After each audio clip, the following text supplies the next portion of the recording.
Good morning friends, welcome back to my channel Sushmita Pal ब्लगे तुम्हारे सबाइके स्वागत जानिए आमी आमार भिडियोटा स्टार्ट करछि। एखन बाजे এই সন্ধ্যে 7:30টা আর আমি একটা খুব সুন্দর প্যান্ডেল দেখতে এসেছি। এখানে প্রতি বছরই সুন্দর প্যান্ডেল করে, আমি দেখছি তাই তোমাদেরকেও একটু শেয়ার করলাম।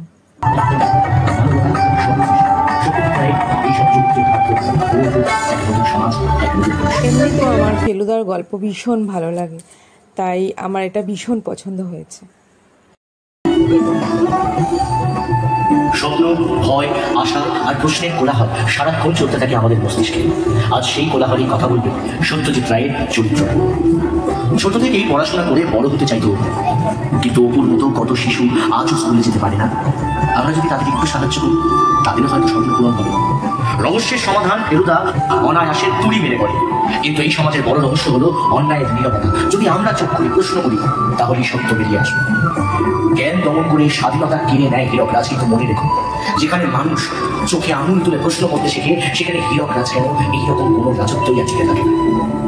লোভ, হিংসা, লালসা একমাত্র পরিচয় মদনলাল মেঘরাজ। আজকে সমাজের লোভ যত বাড়ছে, মানবতা তত সংকটে পড়ছে। লোককে দমন করতে পারলেই সমাজ টিকবে, নয়তো মদনলাল মেঘরাজের মতো মানুষের আধিপত্য ক্রমেই বেড়ে চলবে।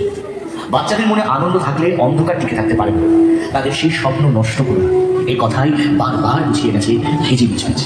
ক্ষুধা, যুদ্ধ, ভেদাভেদ নয়, শান্তি আর ভালোবাসায় হোক পৃথিবীর একমাত্র গান। আর সেই গানে, সেই সুরে একসাথে বাঁধে গুপি বাঁধা। লালমোহনবাবু গল্প লেখেন ঠিকই, কিন্তু আসল গল্প হলো একসাথে বাঁচা। হাসি, আনন্দ ছড়িয়ে দিয়ে, কষ্ট ভাগ করে, যন্ত্রণা ভাগ করে একসাথে বাঁচার নাম তো আসল গল্প। প্রযুক্তি যতই বাড়ে, মানুষের শক্তি হলো বিবেক আর মানবিকতা। পরিবেশ রক্ষা করাই আমাদের আগামী দিনে প্রকৃত আবিষ্কার। প্রফেসর শঙ্কু তাই আজও শেখায়, ধ্বংস নয়, সৃষ্টি হোক নতুন সমাজের নতুন জীবন।